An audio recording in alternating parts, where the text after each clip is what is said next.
All right, Skynet, let's see how smart you are. What are the 10 best colognes for men? How do you match a patterned necktie with a dress shirt? How many pieces of jewelry should a man wear? What's the best color suit for a young professional in Los Angeles? How do you style cowboy boots with a suit? Is ChatGPT smarter than Antonio Centeno when it comes to style advice? Who knows more about men's style? Antonio Centeno, Aaron Marino, Jose Zuniga, or Alex Costa?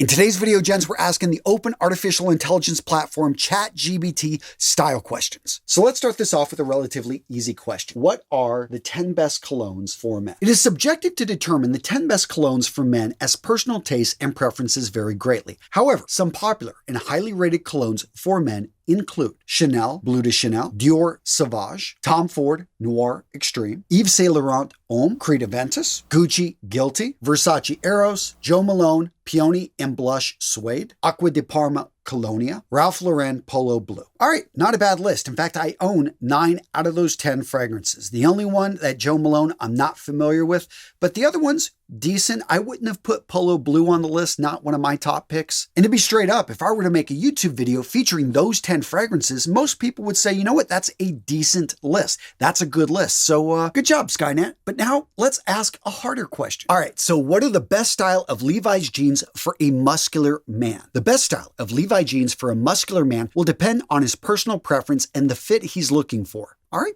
good point. I agree. However, there are a few styles of Levi's jeans that are known to be particularly well suited for men with a muscular build. Okay, let's see if they get this right. 501 Original Fit jeans. These jeans have a straight leg and a button fly, providing a classic timeless look. They also have a roomy fit in the seat and thigh, making them a good option for men with a larger thigh. All right, I like it. They got specific, and that is a good type of jeans for men with larger thighs. Good. 541 Athletic Fit jeans. These jeans are specifically designed for men with a larger thigh and seat. They have a relaxed fit and a tapered leg, providing a comfortable fit for men with a muscular build. Solid. I'm pretty impressed. Yes, the 541s are great for muscular builds. 511 Slim Fit jeans. All right, so immediately I'm a bit sus about this one. These jeans have a slim fit throughout the seat and thigh and tapered leg, providing a modern and stylish look. They are designed to fit close to the body and can be a good option for men with a muscular build looking for a more fitted look. I see where the AI is going with this, but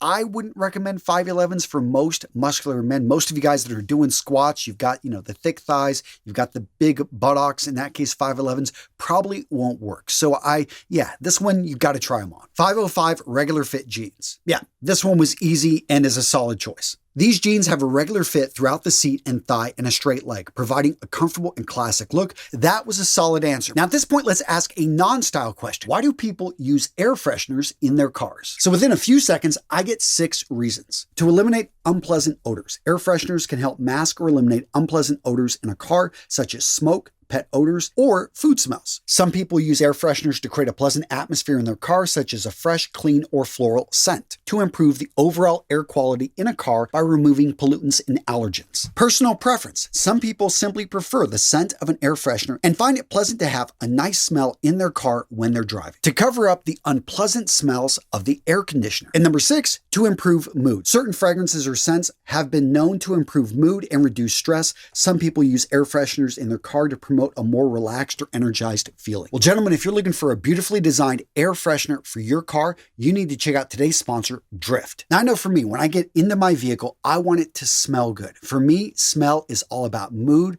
how it makes me feel. It energizes me if it's the right one. Your car smelling good is important. But most of the air fresheners out there, let's just face it, they look tacky. What Drift did is reimagine the air freshener. It's a simple, stylish design that's going to keep your car, going to keep your environment smelling great every time you get into it. Now, the option I have right here is their wood freshener. It's made in the USA from sustainably sourced wood. And you'll notice the back right there is magnetized to fit perfectly on your visor with their metal clip. Now, the way it works is the wood is actually soaked in Drift's essential fragrance oil blends to deliver a great smelling scent that's free from harmful chemicals. It looks good and it smells amazing. Now, the scent that I have right here and I absolutely love is Supernova. But if you go over to their website, you've got other options. They've got Amber, Cabana, Coffee, Grove, Mill, Teak, PSL, and Pine. And gents, if you want more convincing, go over to their website and look at the reviews. They've got over 9,000 reviews and everybody is raving about the smell, the simplicity, the design, the look. What I love about this, because it's soaked into the wood, it is a gradual release over time. This is something that, 15 days later, it is still smelling great. Now, if the wood's not your thing, check out the stone option. They've also got candles, and what I love is they've got a scent of the month. So if you want to get a new one every single month, they can set you up with that as well. And if you don't know where to start, you don't even know what scent you're going to like, guys, take their scent quiz. They will direct you and show you exactly which one to start off with. That being said, the Supernova is absolutely amazing. Highly recommended. And like always, gents, to get the best deal on the web, down in the description of today's video, I've got a special link for you with code so you can go over to Drift and get the best deal on the web. All right, I'm going to admit, I'm impressed, but you may be wondering, what in the world is ChatGPT? So ChatGPT is a large language model developed by OpenAI. It's a type of artificial intelligence that uses deep learning to generate human-like text. It can be used for a variety of natural language processing tasks, such as language translation, text summarization, and question answering. All right, so now the more important question, is ChatGPT going to give you better style advice than Antonio Centeno? As a language model, ChatGPT can provide style advice based on information it has been trained on, but it does not have personal experience or expertise in the field like Antonio Centeno. He is a professional men's style expert. Well, yeah, I kind of am. And founder of Real Men, Real Style. Well, nice of you to notice. A website and video channel dedicated to helping men improve their personal style. Yes, we do. He is also the author of several books on the topic. Well, I don't mean to brag, but yes, I am. While ChatGPT can provide general information on style, it may not be as detailed or tailored as the advice provided by a professional like Antonio Centeno. So there you have it, proof that I won't be replaced by a machine yet. Now, you guys, on the other hand, I don't know, you might be. Just kidding, gents, because one thing I've noticed over the last few months playing with all the AI software, whether it's ChatGPT, Jasper, is it really is about the inputs. It's about, can you ask it the right questions? It's kind of like a ball that you throw up against the wall. Depending on the angle, how hard you throw it, it's going to come back, but you still control everything that's happening based off the prompts. In addition, sometimes the information it spits out seems to be inaccurate, or at least I would disagree with it. Example being, I asked the question, what's the most versatile type of watch that a man can own? Very quickly, it spit out this answer right here, and I completely disagree. All of these watches right here are not what I would call versatile. Expensive, yes. Dress watches, yes. But versatile, no. Now, one of the more interesting things with this AI chat software is you can actually reload the question and get a completely different response. With the versatile watch question, I actually reloaded it and got a much better answer the second time around, which I will share with you a little bit later in the video. All right, so now I'm going to ask ChatGPT a little bit harder of a question. How do you style cowboy boots with a suit? So first up, choose the right type of suit. A classic tailored suit in a neutral color, such as navy blue or charcoal gray, will complement cowboy boots well. Avoid bright colors or bold patterns. All right, I'm not going to disagree. Solid. Choose the right type of cowboy boots. Opt for a pair of classic, well-made cowboy boots in a neutral color, such as black or brown. Avoid brightly colored or heavily decorated boots, as they can clash with the suit. All right, the advice is solid, a bit bland, but okay. Pay attention to the fit. Make sure your suit and boots fit well and are not too baggy or too tight. Your suit pants should be tailored to sit over the top of the boots, breaking on the top of the boot and not covering it completely. All right, extra points here. I liked how they focused in on fit, especially how the trousers are going to work with the boots and how you should have them hemmed. Pay attention to the occasion.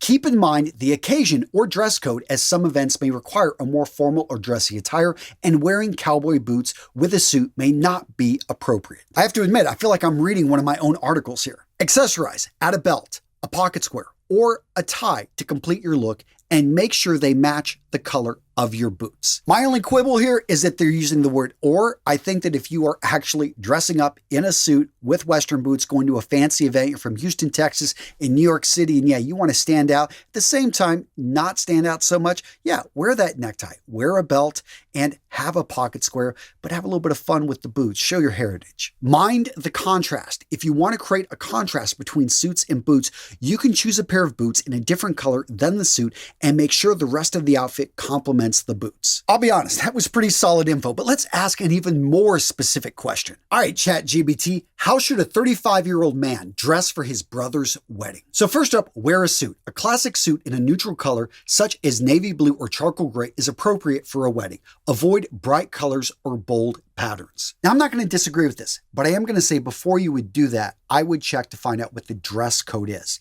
So I noticed they're putting things in order, but first up, find out, if it's a beach wedding, of course, you're not going to wear a suit. 2, dress shirt. A dress shirt in a light color, such as white or light blue, is a traditional and appropriate choice for a wedding. Again, solid answer, but you don't know the dress code, so again, what if it's casual? If you want to add a pop of color, you can choose a tie in a color that complements the suit. Shoes. Dress shoes in black or brown leather are appropriate. Avoid athletic shoes or casual footwear. Seems obvious. Accessories. Keep accessories minimal. A watch, a simple belt, and a pocket square, if you like, will complete your outfit. I don't know. I'm thinking a big, thick, heavy gold chain, maybe a crown. Yeah, just go for it. Be a king. Grooming. Make sure you are well groomed with a clean shaven face or well trimmed beard and hair neatly styled. Dress code. Be mindful of the dress code indicated on the invitation or ask the couple or the wedding planner if there is a dress code. Yeah, I think they got the order mixed up a bit. I would have started with the dress code, and I would have liked to have seen a little bit more specific advice. But to be fair, I probably could have asked a more specific question. Now, gents, if you're enjoying today's video, if you think the AI is going to come in and crush Antonio, do me a favor,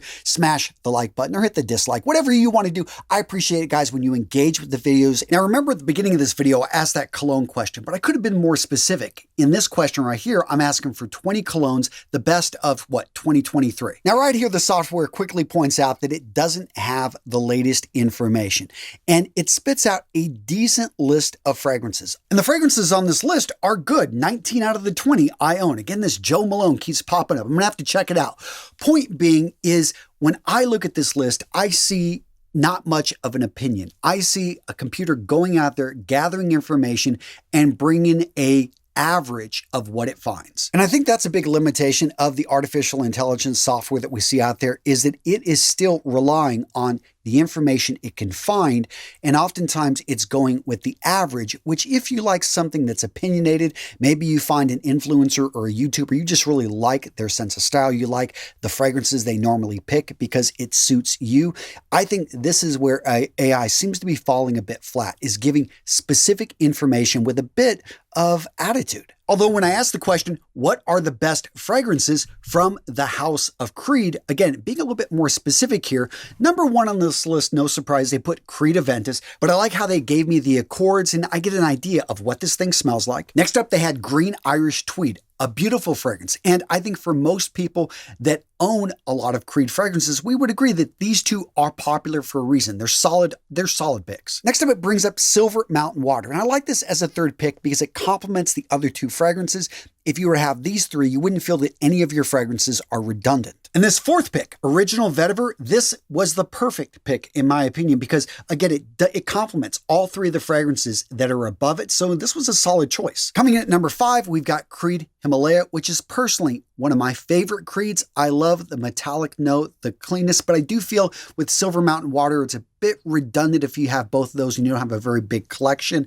And Royal Oud to round it off, this probably would have been a better 5th pick. If you're only going to own 5 Creed fragrances, I would have skipped probably Himalaya or Silver Mountain Water. Those 2 are interchangeable, and probably put Oud in that top 5. Again, it actually spit out a decent answer here, I think because I asked a more specific question, and yeah, so sometimes you can get solid answers. And remember this earlier question, what's the most versatile type of watch a man can own? I actually asked this again. I just simply reloaded it, and it gave me this answer. A versatile watch for a man would be a classic stainless steel watch with a simple, clean design and a leather or stainless steel band. This type of watch can be worn in a variety of settings, from formal to casual, and can be dressed up or down depending on the occasion. Additionally, a watch with a versatile movement, such as a quartz or automatic movement, would also be a good choice. Now, I'm not saying this was actually a better answer. It definitely wasn't more specific, but it kind of leaned towards, to me, dive watches, and that was the answer I was looking for. So it is something that I could probably have kept just reloading this and gotten different responses. And again, that is a weakness of AI. If you're looking for a definitive opinion, you ain't going to get it from a computer. I also think sometimes the AI misses the context. So I asked this question, can I wear white after Labor Day? And the answer is, there's a long-standing fashion rule that white should not be worn after Labor Day, but this rule is no longer as strictly followed as it once was. White is now considered a neutral color that can be worn year-round. And the computer goes on to give me some other general information, but what I think it misses is And I think most people would ask, why was this rule instituted? And if you have followed my channel, I've talked about this before, a lot of these style rules have to do with old money separating themselves from new money, people being able to set themselves out in classes. So there were set unspoken rules that people of a certain class followed that kind of set them apart from different classes. Usually it was a lower class that they didn't want to infiltrate the ranks. I know, totally snooty there, but hey, it's the history. And when you understand the rule, you realize, okay, well, this doesn't apply to me, especially in the United States, where a lot of classes, it's just not as obvious as it used to be. It's still there, but yeah. Now, again, you ask a specific question, you can get some really good answers. In this case, how long should my jacket be? So the length of a suit jacket should be based on your body's proportions. A general rule of thumb is that the jacket should end at the base of your thumb when your arms are relaxed on your sides. A well-fitted jacket should also cover the seat and backside completely, and it should not ride up when the wearer sits down. Additionally, the jacket sleeves should show about 1/4 to 1/2 inch of the shirt cuffs. This means the jacket sleeves should not cover the whole cuff, or the cuff should not be seen. I'm not sure exactly what they meant. I like that they were trying to add additional information, but yeah, you want to show about 1/4 of an inch of cuff on your jacket of the shirt. And you got to make sure the shirt is long enough too. It's also worth noting that these rules are not set in stone and can vary on current fashion trends and personal preference. Again, the AI loves to hedge its bets and always, say, but I do this actually. If you watch my videos, I'm always giving, how you can be an exception to the rule. If you understand the rules, you can bend them, you can break them. So I see what they're doing. Okay, so at this point, let's really test it out. Let's ask a more detailed, specific question that I get a lot in: what are the rules for men on layering clothing to look stylish? So 1, start with a good foundation. Begin with a well-fitting undershirt, then add a quality sweater or button-up shirt on top. Make sure the layers fit well and are not too tight or too loose. All right. Solid. That's a good place to start. I agree. Mix and match textures. Experiment with different fabrics and textures to add visual interest to your outfit. For example, pair a cotton shirt with a wool sweater or a denim jacket with a corduroy shirt. All right, I have to say, I'm impressed. We're getting specific here. I'm not seeing colors. They're not giving me examples yet, but we're not too far away from them actually showing you photos and videos of what they're telling you. And this is good. 3, layer in the right order. The order in which you layer your clothing is important. The first layer should be the thinnest and the last should be the thickest. Hey, that's a solid rule. I agree. 4, pay attention to the fit. Make sure each layer fits well and is not too tight or too baggy. This will ensure that your layers look polished and put together. Seems obvious, but so many guys overlook this. Fit is king. This computer's just reading my mind. I bet it's stealing all this from Real Men, Real Style. 5, don't overdo it. Avoid layering too many clothes as it can make you look bulky and overwhelmed. Stick with 2 to 3 layers maximum. Now here in Wisconsin during the winter, I probably push 4 layers. I'm a bit more advanced though, and it's freezing outside, but guys, yeah, and that's a basic rule. 2 to 3 layers, that's good. 6, pay attention to colors. Avoid too many clashing colors. Stick to a color palette that works well together. I wish it would get more specific here, give me more details, but honestly, from what I asked, I probably could have asked it to write, to spit out a 2,000-word article. Maybe then it would have gone into more details. It's valuing my time, right? Accessorize. Add a belt, scarf, hat, or a pair of gloves to complete the look and add more style to your outfit. By following these rules, you can create a stylish and polished layered look that flatters your body shape and suits your personal style. Gents, I have to admit, I feel like I'm reading my own writing here. That was good. Guys, again, you don't want your car to smell bad. Why not have an environment that smells great? Again, use that link in the description of today's video to go over to Drift and get the best deal on the web. Next up, gents, I asked ChatGPT, what video should you watch next? And it told me this one. Yeah, I'm not going to ruin the surprise for you. Click on this video right here. You're going to enjoy it. It is related somewhat to this one right here. But guys, if you want great style advice, again, stick around on the channel. We've got tons of great info for you. And this video right here, yeah, it is solid.